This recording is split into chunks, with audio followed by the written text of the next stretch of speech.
اور غوث اعظم کی شان ہی بڑی تھی. غوث اعظم فرماتے جس نے مجھے دیکھا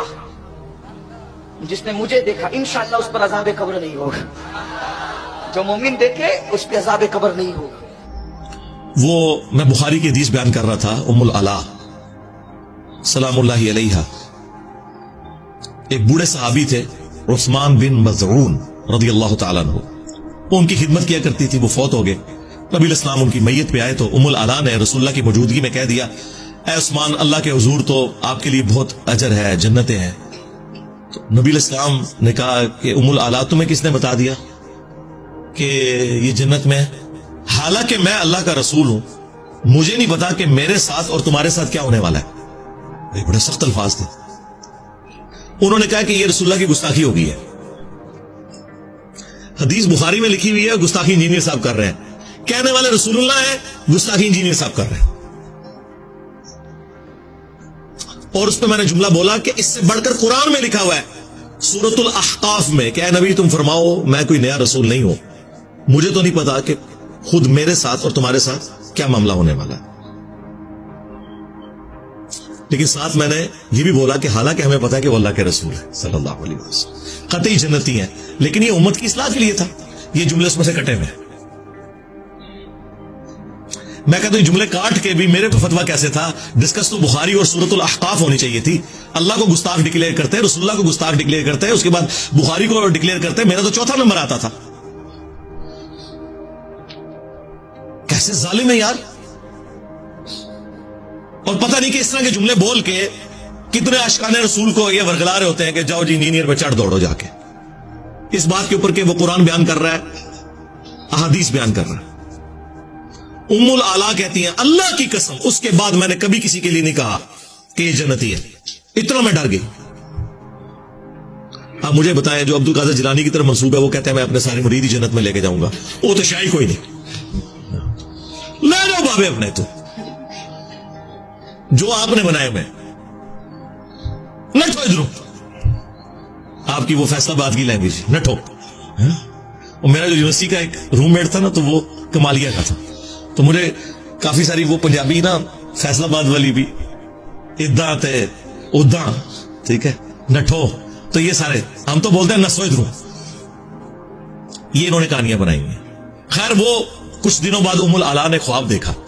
اس میں انہوں نے حضرت عثمان بن مظعون کا ایک چشمہ دیکھا. پھر حضور کو آگے بتایا. آپ نے فرمایا یہ اس کا عمل ہے. یعنی وہ خواب میں غیبی خبر ملی اور اس خواب کی بھی تصدیق وقت کے پیغمبر نے کی اور پھر کنفرم ہو گیا کہ اللہ تعالیٰ نے انہیں جنت میں بھیجا. لیکن الحمدللہ اس پوری حدیث سے ایک عقیدہ کلیئر ہوا ہے. مجھے تو حیرانگی ہے کل کو آپ کے سامنے کوئی یہ آیت پڑھے جو قرآن میں کم از کم 3 دفعہ آئی ہے. سورۃ الانعام کے اندر, سورہ الزمر کے اندر, سورہ یونس کے اندر, قل انی اخاف ان عصیت ربی عذاب یوم عظیم. اے نبی تم فرماؤ کہ بالفرض, اب یہ ہم بریکٹ میں خود لگا رہے ہیں, اگر میں بھی اپنے رب کی نافرمانی کروں تو مجھے اس بات کا ڈر ہے کہ بڑے دن کا عذاب مجھے بھی آ پکڑے گا. یہ آیت میں پڑھوں تو کیا کوئی مسلمان مجھے یہ کہے گا کہ انجینئر صاحب کہتے ہیں کہ اللہ کے نبی کو قیامت میں نعوذ باللہ عذاب ہونے والا ہے؟ اور بھئی یہ تو اللہ کہہ رہا ہے اور نبی سے کہلوا رہا ہے, اس لیے کہ تمہارا کوئی بابا یہ جرت نہ کرے کہ میں ادو تک جنت نہیں بڑھنا جو تو سارے مرید لے نہ جاواں. کتنا لے جاواں اوتے ہی جسے تو جانا ہے. جنت جانا سوکھا نہیں ہے. بخاری مسلم دونوں میں حدیث ہے, نبی علیہ السلام نے اپنے ایک ایک رشتہ دار کو مخاطب کیا. جب قرآن کی آیت نازل ہوئی نا کہ اپنے قریبی رشتہ داروں کو ڈر سنائے, سورہ الشعراء کی, تو حضور نے کہا اے نبی کے چچا عباس, میرے مال سے جو لینا ہے لے لے, اگر اللہ نے تجھے پکڑ لیا میں اللہ کے حضور تجھے چھڑوا نہیں سکوں گا. اچھا عباس تو مسلمان نہیں ہوئے تھے, یہاں تو پھر بھی کوئی گنجائش نکلتی ہے. پھر حضور نے اپنی پھوپھی کو مخاطب کیا جو مسلمان ہو چکی تھی, سیدہ صفیہ سلام اللہ علیہ.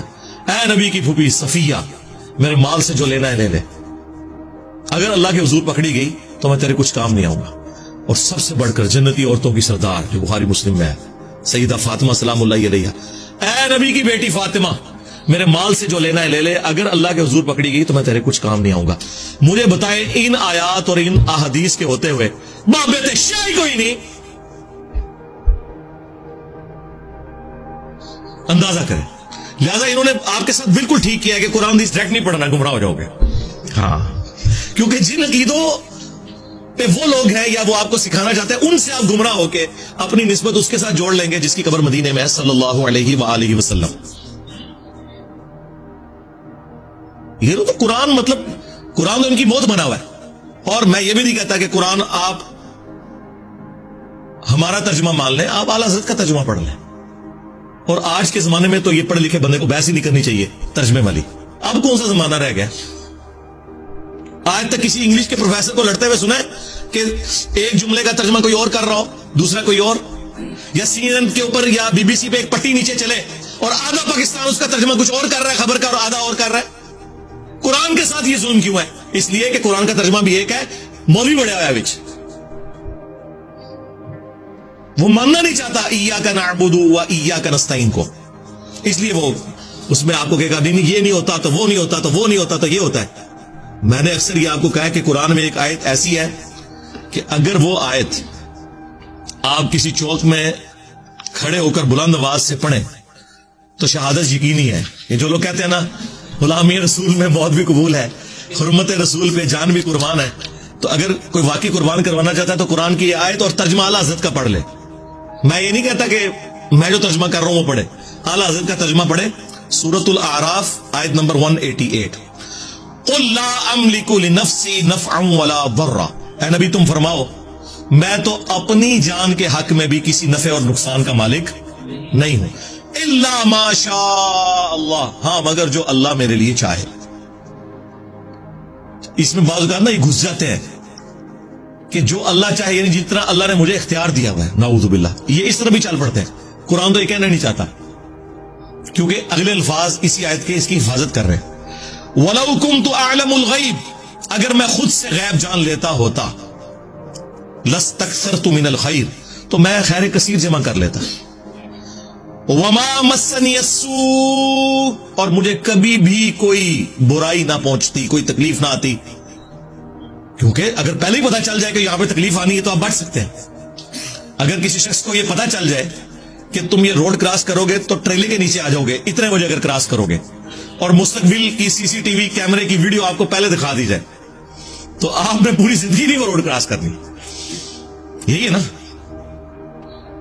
تو اگر مجھے پتا چل جاتا کہ ایسا ہونے والا ہے تو میں خیر, اور یہ واجب بھی ہے آپ, یہ کوئی بزدلی نہیں ہے اگر آپ کو پتا چل جائے. اس لیے تو اگر کوئی برا خواب دیکھتا ہے تو صدقہ اور خیرات کرتا ہے. کیوں کرتا ہے؟ کہ تکلیف ٹال جائے, یہ ہمارا رائٹ ہے. تو نبی تم فرماؤ اگر میں خود سے غیب جان لیتا, ویسے تو نبی کو اللہ تعالیٰ غیبی خبر دیتا ہے, وہ تو قرآن میں واضح سورہ آل عمران کے اندر آیا, نبی تو ہوتے ہی وہ ہے جس کے پاس غیبی خبریں ہوں. وما كان الله ليطلعكم على الغيب, اور اللہ کی یہ شان نہیں ہے کہ تم عام لوگوں کے اوپر غیب کی کوئی اطلاع کرے. ولكن الله يجتبي من رسله من يشاء, بلکہ اللہ اپنے رسولوں میں سے جسے چاہتا ہے چن لیتا ہے. اور تمہارا کام ہے اللہ اور اس کے رسول کی خبروں پہ ایمان رکھنا. غیب کی اطلاع پیغمبروں کے پاس آتی ہے, وہی کے ذریعے. تو اگر میں خود سے غیب جان لیتا تو خیر کثیر جمع کر لیتا, مجھے کبھی کوئی تکلیف نہ پہنچتی. ان انا الا نذیر و بشیر, میں تو نہیں ہوں مگر ڈر سنانے والا اور خوشخبری سنانے والا.